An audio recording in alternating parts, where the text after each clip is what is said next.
Hey everybody, welcome back to our Kratom Addiction and Recovery Daily Devotional series. So yesterday we wrapped up Exodus, and for the next few days we're just going to be doing random verses, and we're going to start our new study next week. So today we're going to be in the book of Joshua, and we're going to read a passage that I think is a really cool thing to go into right after our study in Exodus, because it talks about God's people reaching the promised land. Excuse me. So we're going to be in Exodus chapter 2 through 9. Go over this river of Jordan, you and all these people, unto the land which I have given them. Every place that the soles of your feet shall tread upon, from the wilderness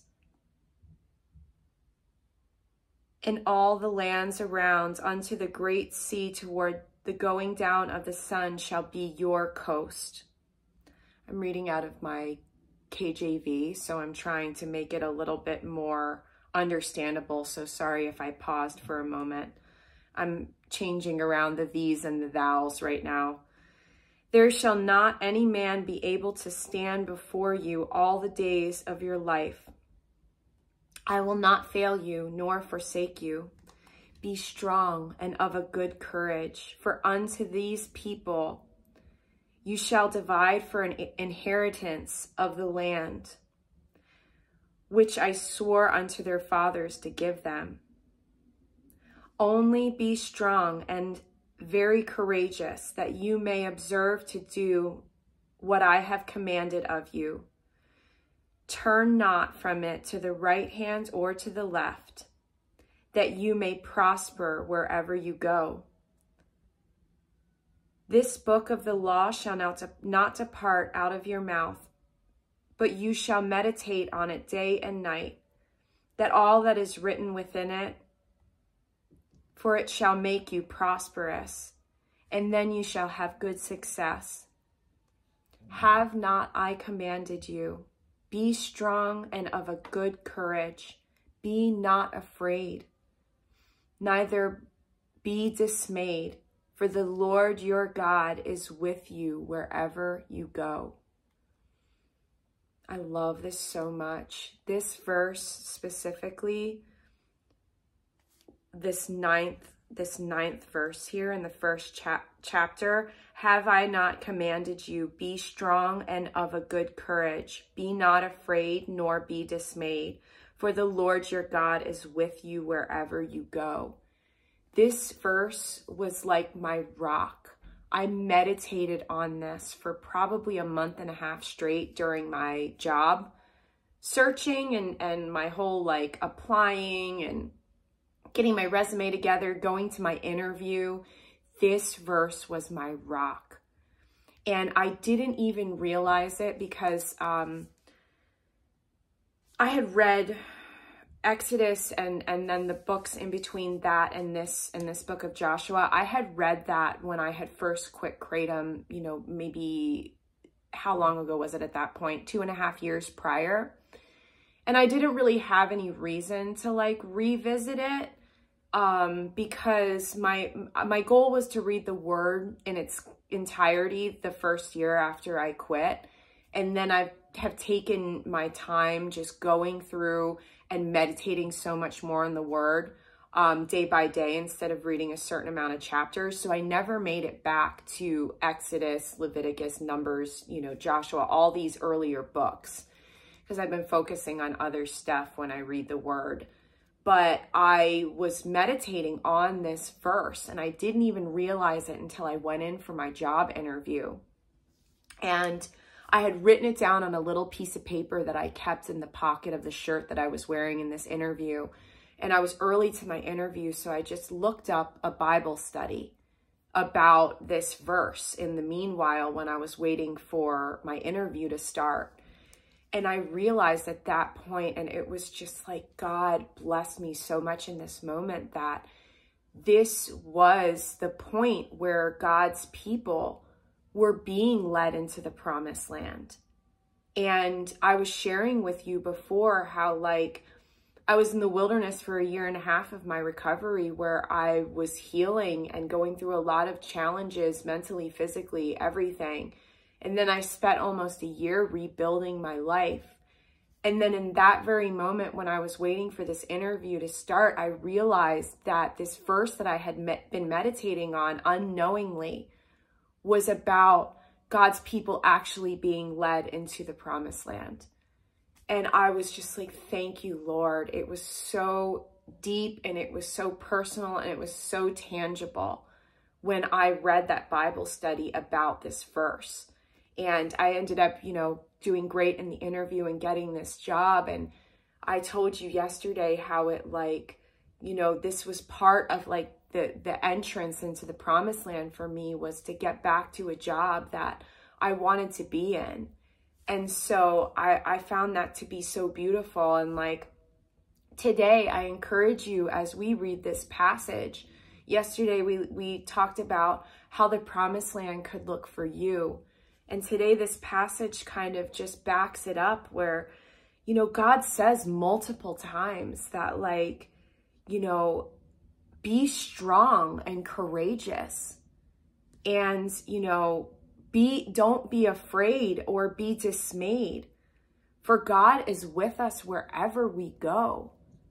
That is so beautiful. And that's the point of this whole passage. It starts off by God, illustrating to Joshua, the parameters and how the promised land was. And, every place that the soles of your feet shall tread upon, from the wilderness and beyond, and unto the great sea, toward the going down of the sun shall be your coast. God's telling Joshua what the promised land is.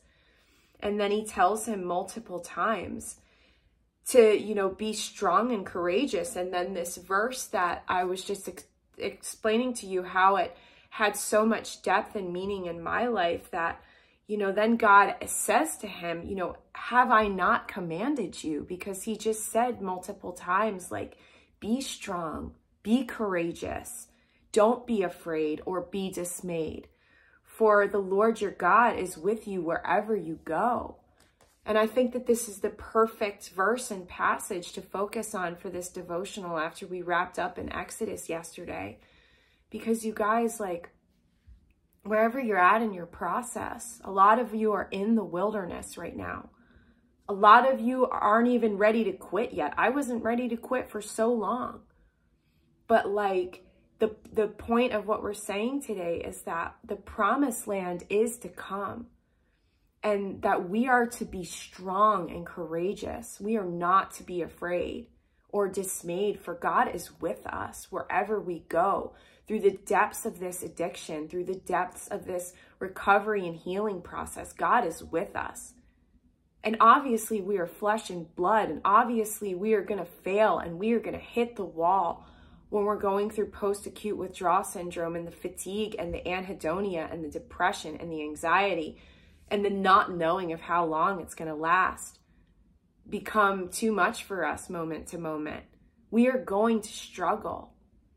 But this verse is a rock upon which we can stand, that even if we don't get it, that how long it's going to take or when we're going to feel better, that we can stand on this promise that God has commanded us to be strong and courageous and to not be afraid or dismayed, and that he is with us, even if we don't feel it, even if we don't know it. Our brain chemistry gets hijacked not only by our addiction, but then in the healing and recovery process. It takes a while for our brains and our bodies to heal. And our brains and the neurochemicals that they create or don't create when we're in our healing process are responsible ultimately for our perception and how we feel. And if we're able to feel happy, or if we're able to feel content or satisfied, all of that is hijacked by our kratom addiction, and then also in our recovery process as we heal. So our perspective is going to be very dark sometimes. Our perspective, we are not going to be able to feel happiness. We are not going to be able to feel joy. We are not going to be able to know, how long this is going to last. And for some of us, for me, I know I went through this, that like, you just hit these moments where you're like, this is just how it's going to be. I'm just going to be in pain and sadness and darkness like this forever. And this is just how it's going to be. And it's easy to hit those moments. But remember that you are healing, and remember that your brain chemistry is being hijacked by this process. And your ability to feel real happiness and joy and contentment and peace was stolen by kratom and kratom addiction. And now as your brain and your body are healing, it's going to take a moment for you to feel better again. But I encourage you to stand on the rock and the firm foundation of what this verse is telling us and promising us about God. And that no matter how hard it is, remember in this very moment, even if it's just for a moment, that God has commanded us to be strong and courageous, and that we are not to be afraid or dismayed, because God is with us wherever we go, even through the depths of this addiction and recovery. So I love you guys. I love this verse, and it was awesome to be able to share it with you and share the story about how it relates to my recovery and the reaching of the promised land for me. So let us know how you're doing in the comment section, and we'll be back tomorrow with our daily devotional. Okay, love you guys. Bye.